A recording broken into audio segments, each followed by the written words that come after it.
Welcome to Off the Record with me, Sanny Ntayombya. Every Friday, I bring a brand new perspective to the week's old headlines.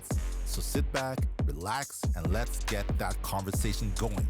But before we do, make sure you hit that follow button. And now, let's get into the very first headline. I'm recording this week's podcast on what a friend of mine called the most joyous national holiday, Liberation Day, or Kwibohora, as we call it in UK-Rwanda. I'll not comment on the national celebrations happening as I speak because I'm recording much too early to witness the celebrations in Amahoro Stadium. What I do want to do, however, is to take you down memory lane. It's 1994, and I've just turned 13, and I'm about to complete primary school in Uganda at the famous St. Savio Junior School, Kisubi. It's been a long time since then, but certain dates and events are etched in my mind. I remember, for example, April 6th. I was living in a crowded apartment full of relatives in the town of Jinja. It was close to dinner time. I'm sitting on the veranda, with one of my cousins, and we are listening to the radio. During a news bulletin, I hear a voice on the BBC say, "The plane that the president of Rwanda was on has crashed." I ran inside in excitement and told my grandmother in my broken Kinyarwanda, "Habyarimana yapfuye." Habyarimana has died. She and I then started dancing with joy, thinking that the end of the war, the civil war between the RPF and the government of the time was going to end, and thinking that we'd see our long-lost uncles and cousins. Anyway, a few days later, I head back to boarding school and promptly forget about Rwanda and its conflicts. Why? I was simply a primary child, running around and trying to avoid the punishments that the Catholic priests and brothers were much too happy to inflict on us. Rwanda came back on my radar maybe 2 months after, when a Muganda boy, I'll never forget his name, Benjamin, told me, and I quote, "Your people are ruining our fish." It was only when I read that day's New Vision newspaper that I fully understood what he meant. The paper had a report in it that said that fishermen in southern Uganda were catching fish that had human remains in their bellies, and that those human remains were flowing into Lake Victoria from the Akagera River and therefore Rwanda. Every so often, I'd be reminded that I didn't truly belong in Uganda, and that was one such moment.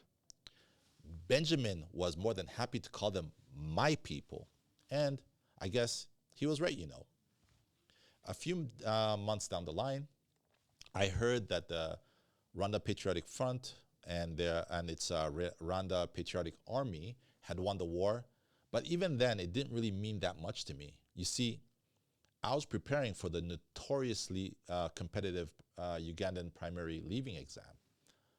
Well, I completed the exams in, I think, late November that year, said goodbye to my friends, and went to stay with relatives in Kampala. I had literally stayed with them for about a week when I was told to pack all my belongings because we were moving to Kigali. It might have been the innocence of youth, but I wasn't worried at all. Rather, I was excited. The journey from Kampala to Kigali in a cramped car took about 2 days. We spent a night in Chili-Kabale, a town near Gatuna, and then crossed the border without really any guards stamping our stamps. All I remember was my Uncle Joseph saying to the guards, "We are Rwandans. We're returning home." And they let us through.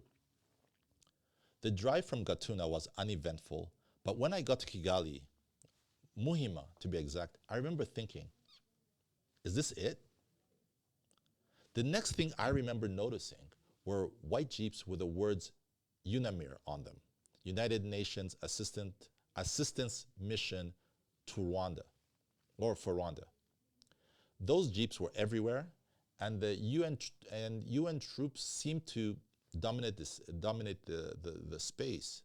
You'd find them, for example, guarding Faisal Hospital.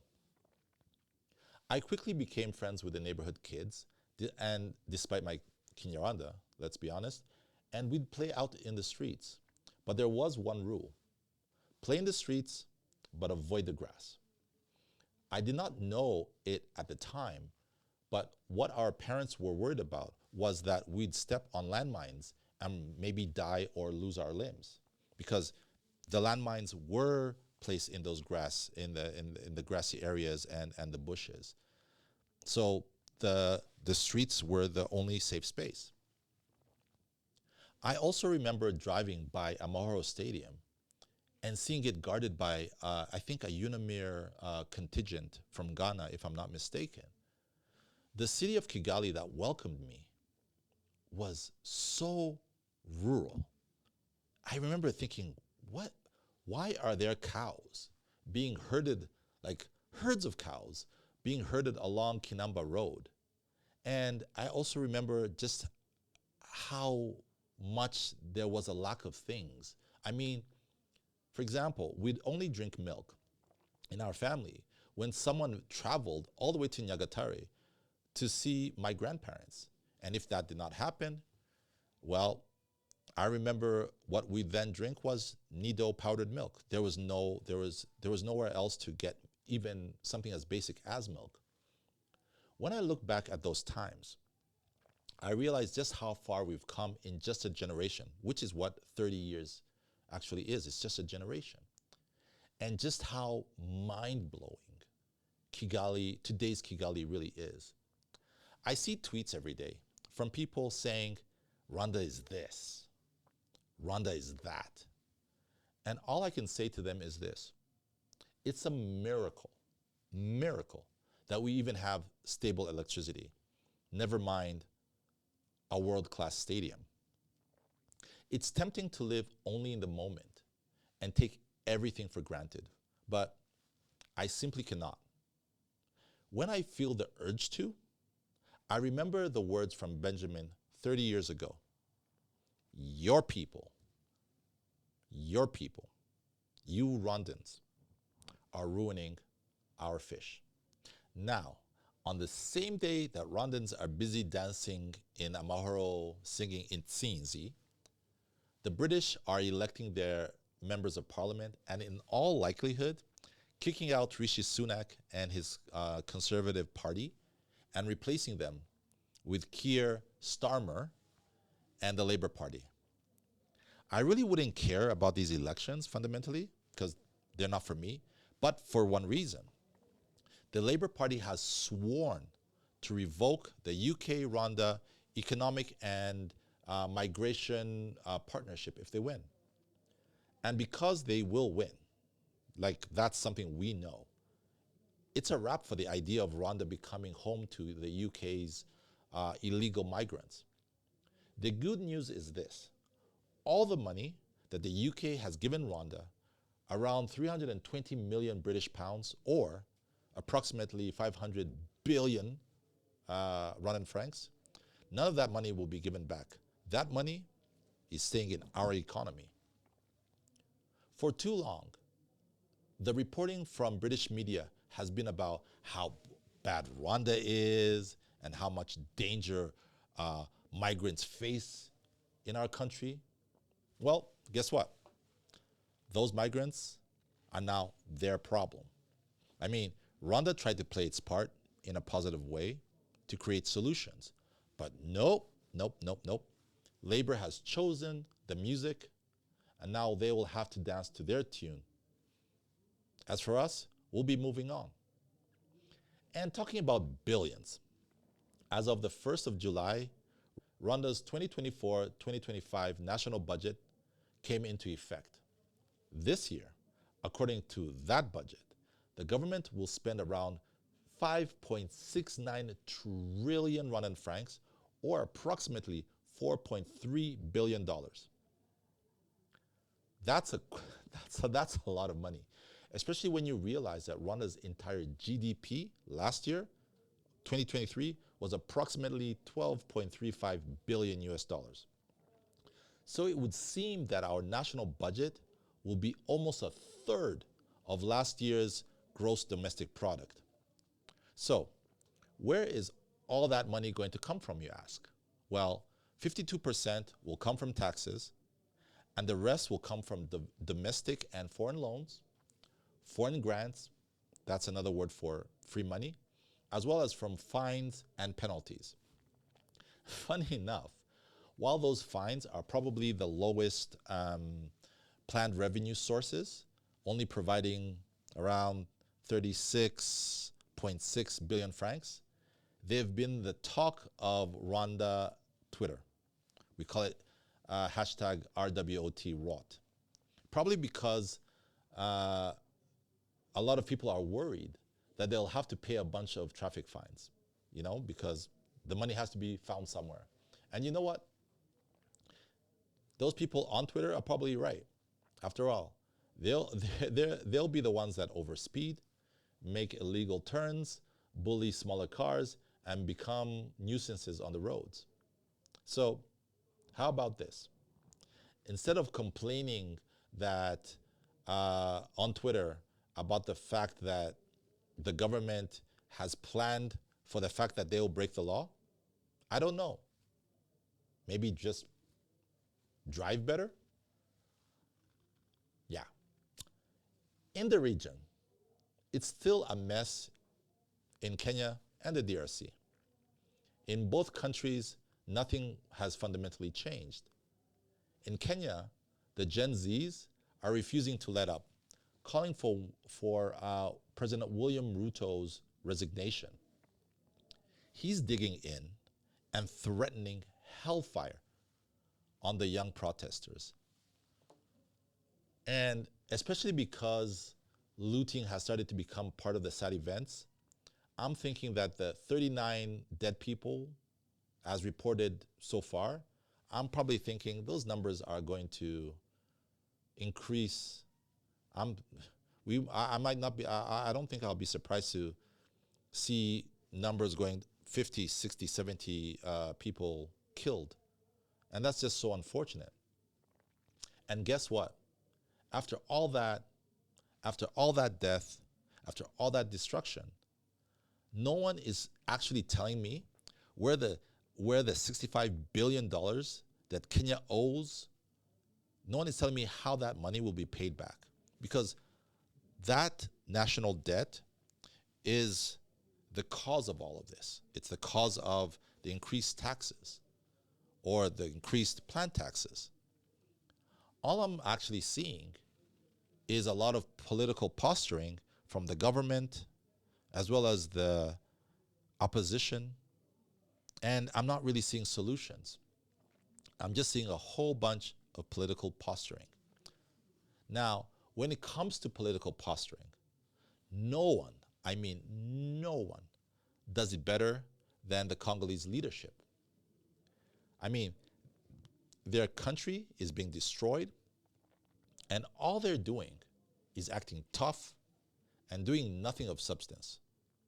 I thought the new female prime minister, Judith Suminwa Tuluka, that's her name, I thought that she had a bit of sense. Unfortunately, that doesn't seem to be the case. When asked by media whether her government would negotiate with M23, she said no. And the thing is, as she's busy acting all tough, her army is ceding more and more ground to the M23. Following the M23's takeover of the strategic town of Kanyabayonga, the rebels are now having their eyes set on the major town of Butembo, the second biggest town in North Kivu province, only smaller than Goma. So it's actually a really, really big town. Now, what is hilarious to me is that according to media reports, Major General Chico Chibambwe, the head of military operations in North Kivu province, first received intelligence reports saying that the M23 rebels were actually planning the assault on Kanyabayonga. When he received that information, he requested his bosses in the Congolese capital of Kinshasa to send in reinforcements and to give him logistics. Unsurprisingly for any Congo watcher, the urgency of his request was ignored. And unsurprisingly as well, the general is now being blamed for the military fiasco. Now, following the Kanyabayonga takeover, chaos has now started reigning in Butembo. I've seen scenes of gangs of youth roving around, barging into hotel rooms and looking for fleeing FARDC soldiers. They're burning NGO cars to a crisp and lynching people. They're actually lynching people. The thing is, none of these actions will halt M23's advance. The only way out of this mess will be negotiations. I think the M23's logic is thus: if we take over such a strategic town like Butembo, far, far, far away from the South African, Burundian, and Romanian mercenary force that are congregated in Goma, the DRC government will have no choice but to negotiate with us. I personally don't think that the M23 wants to overthrow the government. They're not trying to march all the way to the Congolese capital. What they do want to do, though, is to have a talk with the Congolese government. Will the Congolese leadership bow to good sense? We shall see. And that's a wrap for this week's episode. Thank you so much for making it to the very end. Remember to follow us on our social media and to make sure to check out our other podcast, The Long Form with Sanny Ntayombya. It comes out every Monday like clockwork. Hope to have you back next Friday. Have a great Liberation Day weekend.